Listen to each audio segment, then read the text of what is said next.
En 1995, au beau milieu des plaines du Colorado, l'aéroport de Denver sort de terre. Aujourd'hui, il fait partie des aéroports les plus grands du monde et aussi des plus coûteux. Mais c'est surtout celui autour duquel gravite le plus de théories du complot. Avec sa capsule temporelle scellée jusqu'en 2094, ses symboles troublants dispersés un peu partout et ses niveaux souterrains qui ne servent à rien, il n'en fallait pas plus pour alimenter les rumeurs. Illuminati, reptiliens, nouvelle zone 51 ou encore bunker gouvernemental dissimulé sous terre, Mesdames et messieurs, bienvenue à bord du vol Aurora. Le décollage du vol à destination de l'aéroport international de Denver est imminent. Merci de garder vos effets personnels et vos certitudes bien rangés sous votre siège. Le personnel de bord vous informe que certaines vérités pourront nous faire traverser des zones de turbulence. Veuillez attacher vos ceintures.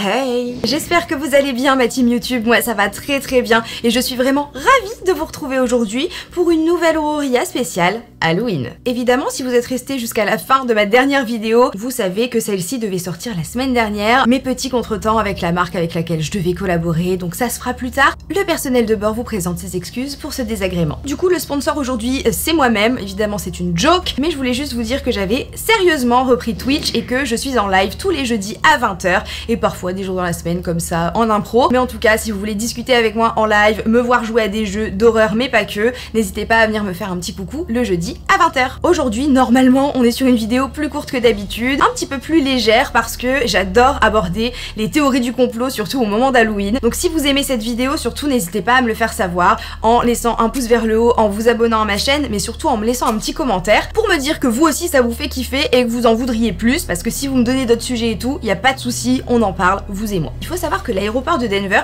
c'est vraiment un gros truc aux États-Unis, mais j'ai l'impression qu'en France, on n'est pas tellement au courant. Donc je pense que cette Aurora va être une découverte pour certains.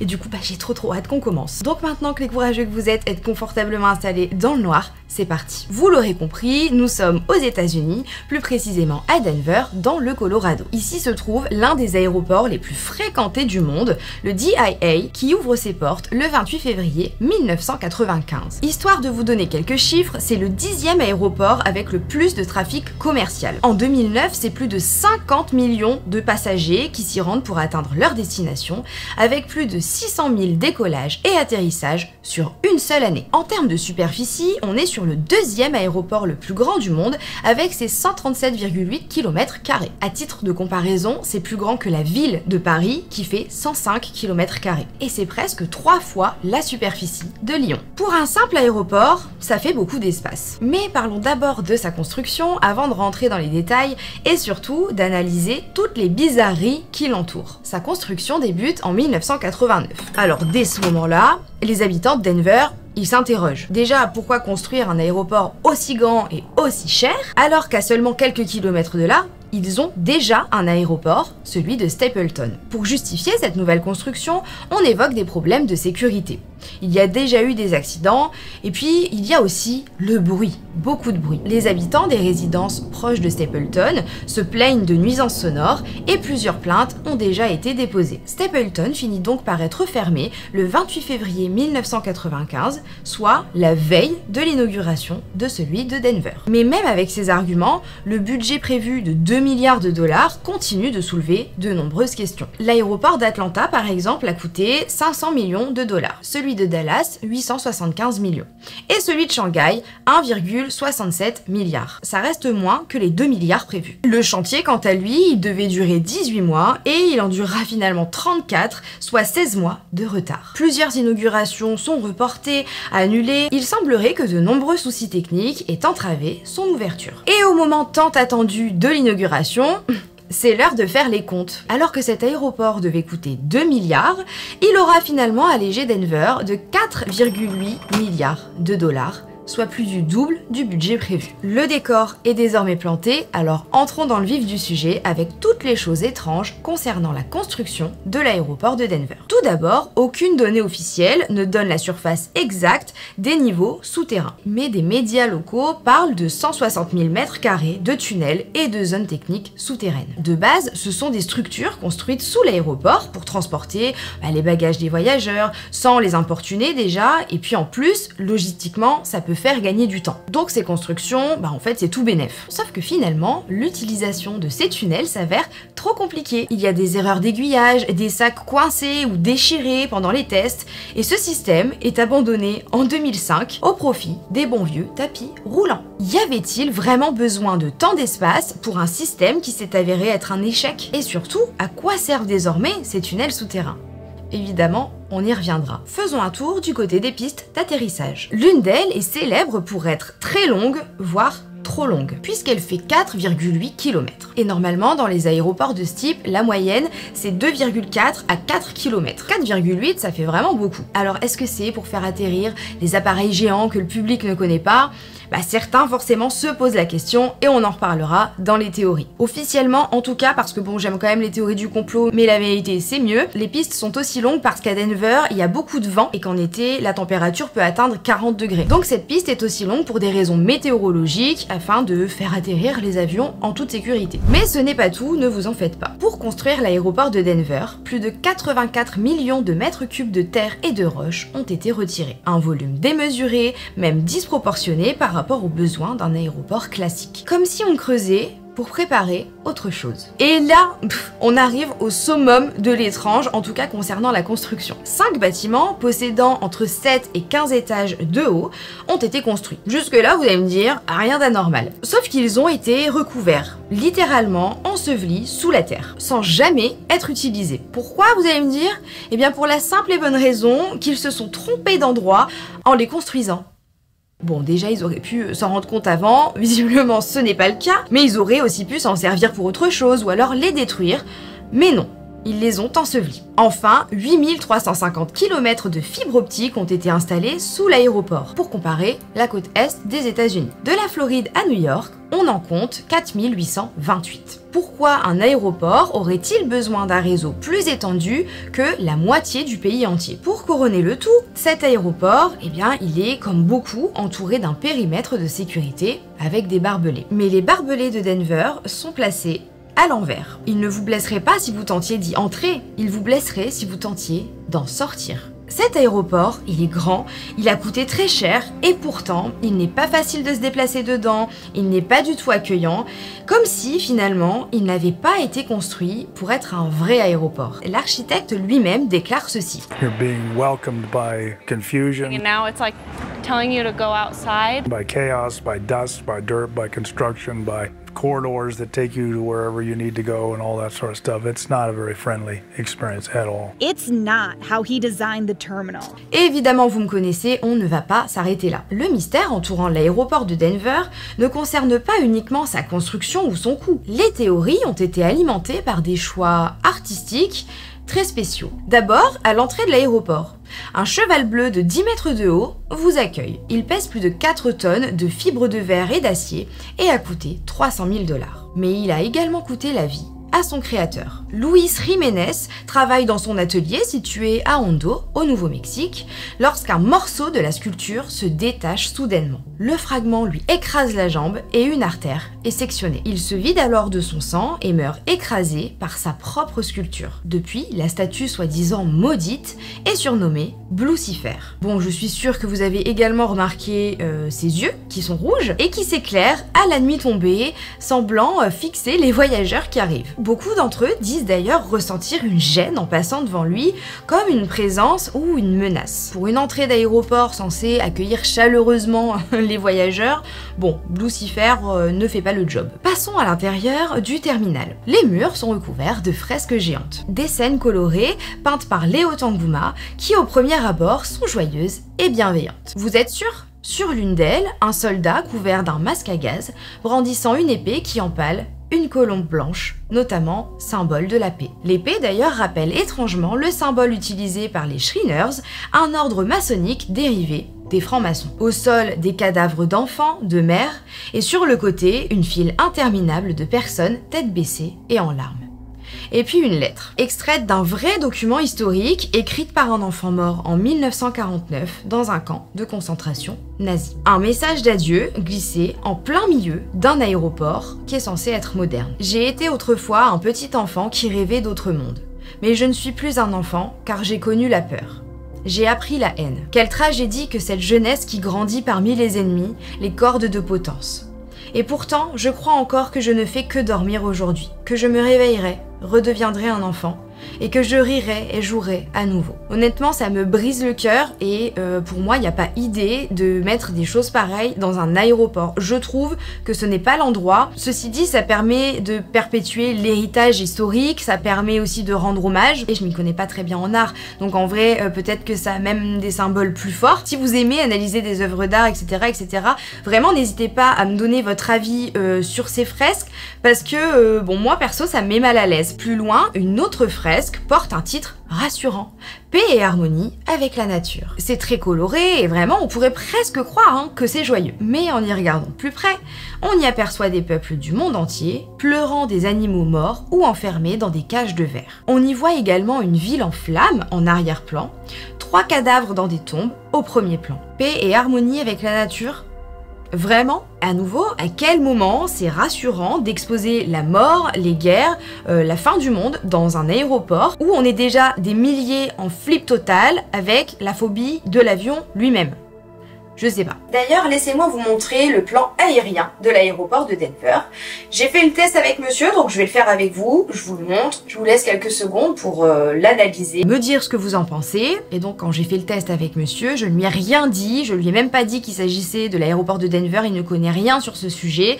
Et il m'a dit ce que beaucoup pensent. Ça ressemble à un symbole, malheureusement trop connu. Dites-moi ce que vous en pensez. Enfin, au centre du hall principal, une pierre, une plaque commémorative en granit, posée lors d'une cérémonie le 19 mars 1994, presque un an avant l'ouverture officielle de l'aéroport. Dessus, un symbole bien connu, l'équerre et le compas, l'emblème des francs-maçons. Et juste en dessous, une mention gravée, New World Airport Commission. Sauf qu'officiellement, cette commission n'existe pas. Aucune trace, aucune organisation enregistrée sous ce nom. C'est bien plus tard que l'aéroport explique qu'il s'agissait d'un comité temporaire créé uniquement pour organiser la cérémonie d'ouverture et dirigé par un chef d'orchestre, Charles Ansbacher. En fait, il a lui-même appelé la commission New World en hommage à la New World Symphony de Jovac. Et apparemment, pas du tout par rapport au nouvel ordre mondial. Mais comme je vous l'ai dit, ce n'est pas tout, parce que sous cette pierre repose une capsule temporelle. Officiellement, on ne connaît pas son contenu, mais selon certains médias, y auraient été placées des pièces de monnaie, un journal, une paire de baskets appartenant au maire de la ville, finalement quelques petits objets du quotidien. Et cette capsule ne pourra être ouverte qu'en 2094, soit 100 ans après sa pose. Je nous souhaite à tous d'être encore là quand on va enfin découvrir ce qu'il y a sous cette pierre. Pour en finir avec l'art très étrange choisi pour cet aéroport, il y a à plusieurs endroits des gargouilles. Bon, les gargouilles, à l'époque, c'était censé repousser, quoi. Écoutez, à nouveau, c'est un choix pour accueillir les voyageurs. Et vous vous doutez bien, évidemment, que tous ces éléments mis bout à bout, ça a donné des théories du complot assez énormes aux États-Unis. Comme je vous l'ai dit au début, là-bas, c'est vraiment un gros sujet. Aux États-Unis, la culture des ovnis fait partie du paysage.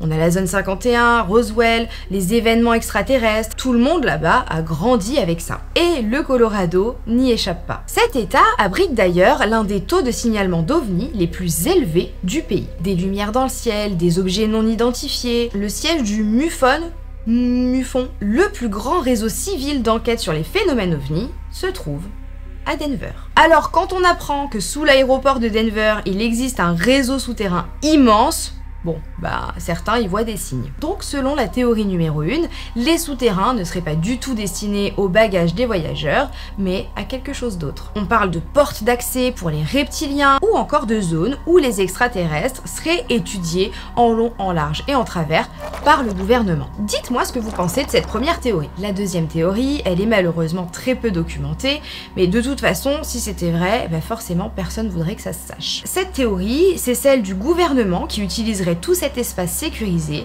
afin de faire des expériences de type MKUltra. Le projet MKUltra, c'est un projet de la CIA qui a commencé en 1953 et qui officiellement a été arrêté en 1973. En très gros, hein, c'est un projet de contrôle mental et je caricature, mais en même temps ça y ressemble un peu. Si vous avez vu Stranger Things, ce qu'ils font avec Eleven, c'est un peu ça, le projet MKUltra. Sauf que la CIA, elle va bien plus loin en administrant à ces sujets des drogues comme le LSD pour les manipuler plus facilement. On parle aussi d'électrochocs, de torture. C'était juste une horreur. Et en fait, la rumeur concernant le gouvernement qui ferait des expériences un peu suspectes, etc., elle a commencé en 1960. En 1974, avant de quitter son poste, le directeur de la CIA, Richard Helms, fait détruire la plupart des archives concernant le projet MKUltra. Mais en 1977, certains documents officiels sont retrouvés et confirment le projet MKUltra. Ce n'était pas qu'une théorie du complot. Et ça a été confirmé 17 ans après les premières rumeurs. Et c'est ce qui est compliqué avec les théories du complot, parce que parfois il y en a des fausses, mais parfois il y en a des vraies, même si on l'apprend des années et des années plus tard. Pour en revenir à l'aéroport de Denver, même si cette théorie était vraie, eh bien je pense que pour le moment, ça serait trop difficile de le prouver. En tout cas, des employés ont déclaré sur des forums en ligne qu'ils pouvaient entendre parfois des chuchotements, des gémissements dans ces tunnels souterrains. Certains sous-traitants participant au chantier auraient même été licenciés après la construction, comme pour diviser en fait ce groupe d'ouvriers et éviter qui recoupent leurs témoignages entre eux. Passons à la théorie numéro 3, c'est celle qui me hype le plus, c'est celle en laquelle je crois le plus en tout cas, et j'ai trop hâte d'avoir votre avis. Donc officiellement, le réseau souterrain de l'aéroport de Denver servait au tri automatique des valises. Bon, jusque-là, tout va bien, rien d'étrange. Un système ultra avancé, tellement complexe qu'il a finalement été abandonné quelques années après l'ouverture en 2005. Et aujourd'hui, une grande partie de ces espaces ne sert plus à rien. Mais pour certains employés, ils ne sont peut-être pas si vides. Comme je vous l'ai dit précédemment, plusieurs affirment avoir entendu des bruits, des gémissements, mais également des bruits de machines, comme si quelque chose continuait à fonctionner là-dessous. Et c'est là que naît une autre théorie, et si ces tunnels servaient à autre chose depuis le départ. À 120 km de là se trouve le NORAD, une base militaire souterraine creusée dans la montagne de Cheyenne, au Colorado Springs. Une forteresse militaire construite pour survivre à une éventuelle attaque nucléaire, ou selon un briefing du Pentagone en 1967, à toute menace étrangère ou autre. Pour ceux qu'on appelle les conspirationnistes, ce ou autre, eh bien ça veut tout dire. Effectivement, il peut désigner les aliens, mais également les autres pays. Et l'idée c'est la suivante, Denver ça serait l'entrée d'un réseau souterrain bien plus vaste, créé par le Nouvel Ordre Mondial, les Illuminati, le gouvernement.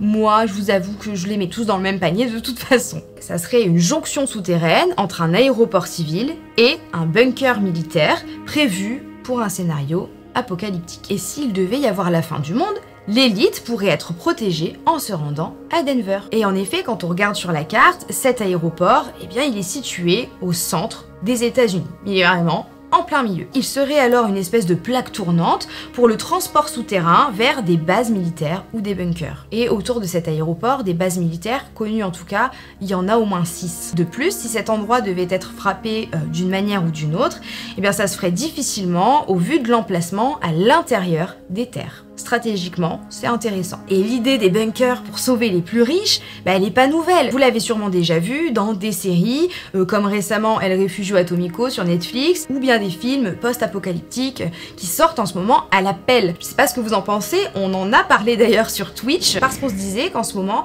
il y avait vraiment beaucoup de séries et de films qui parlaient de bunkers, de fin du monde, d'endroits secrets, cachés, etc., etc. Malheureusement, je peux pas vous parler de toutes les séries qui en parlent parce que ça serait vous spoiler, mais je trouve qu'il y en a vraiment beaucoup. L'un de ces films a d'ailleurs été coproduit par l'ancien président des États-Unis, Barack Obama, et sa femme Michelle Obama. Le Monde après nous, un film qui parle d'un monde post-apocalyptique. Ce même Barack Obama qui en 2011 se trouvait à Denver quand la comète Helene s'approchait dangereusement de la Terre. En tout cas, c'est ce que certains disent sur internet, seulement la NASA a déclaré qu'il n'y avait aucun danger et en effet, il s'est rien passé. Après, parfois, des choses sont dites pour que la population ne panique pas, et en fait, c'est tout l'inverse qui se passe. Je pense qu'on l'a vu pendant la pandémie, par exemple. Donc, si on pousse cette théorie, on peut se dire qu'en fait, il y avait véritablement un danger, que nous, on nous l'a pas dit, mais que Barack Obama, il était quand même à Denver, hein, il était proche de l'aéroport. Bon, Zuckerberg aussi, le créateur de Facebook, il est également connu pour avoir investi 270 millions de dollars dans la création de son bunker personnel d'une taille de 465 mètres carrés, situé cette fois à Hawaï. Et lui, pour justifier ça, il parle d'un petit abri au cas où il y aurait un ouragan. Bon, s'il y avait un ouragan, je suis pas sûre qu'il ait besoin d'un bunker de plus de 400 mètres carrés, mais soit. Enfin, pour vous prouver que je ne suis pas complètement dingue et que les bunkers pour l'élite, ça existe, l'hôtel Greenbrier Resort, situé en Virginie occidentale, est également connu comme étant un hôtel 5 étoiles, construit sur un bunker. Un siège gouvernemental de repli pour le Congrès des États-Unis en cas d'attaque nucléaire. Ce bunker fait 11 000 mètres carrés, il possède des chambres, des salles de réunion et des réserves de nourriture à ne plus savoir quoi en faire. De quoi bien vivre la fin du monde. Et à l'époque, tout ça, c'était secret. Mais son existence a été révélée par le journaliste Ted Gupp en 1992. Et depuis, vu que ce n'est plus du tout un secret, cet endroit peut être visité par le public. Donc si un bunker a été créé pour le gouvernement sous un hôtel, est-ce que la même chose sous un aéroport en plein centre des États-Unis, c'est si absurde que ça? Finalement, un nom vient appuyer cette théorie, Phil Schneider. Il est ingénieur et sous-traitant sur des chantiers souterrains militaires. Et lui, il déclare avoir participé à la construction de plus de 13 bases militaires secrètes. Selon lui, un réseau secret de tunnels relie plusieurs points stratégiques du territoire américain, dont Denver. Et après ces prises de parole, Phil est malheureusement retrouvé décédé le 11 janvier 1996 à un fil ou tube chirurgical autour du cou. Il n'y a pas vraiment de papier officiel trouvable sur internet en tout cas, mais il se dit que Phil était malade, soit maladie mentale, soit cancer, on ne sait pas vraiment, et donc la version officielle, c'est qu'il a préféré tirer sa révérence plutôt que d'être emporté par une maladie. En gros, il s'est fait ça lui-même, je dis juste pas le mot en S pour pas me faire strike par YouTube. Mais bien sûr, beaucoup ne croient pas à cette version et pensent qu'il a été éliminé pour avoir trop parlé. Dites-moi ce que vous pensez de cette théorie, vraiment je trouve que c'est la plus plausible parce que des bunkers de repli comme ça pour l'élite, le gouvernement, etc. bah c'est pas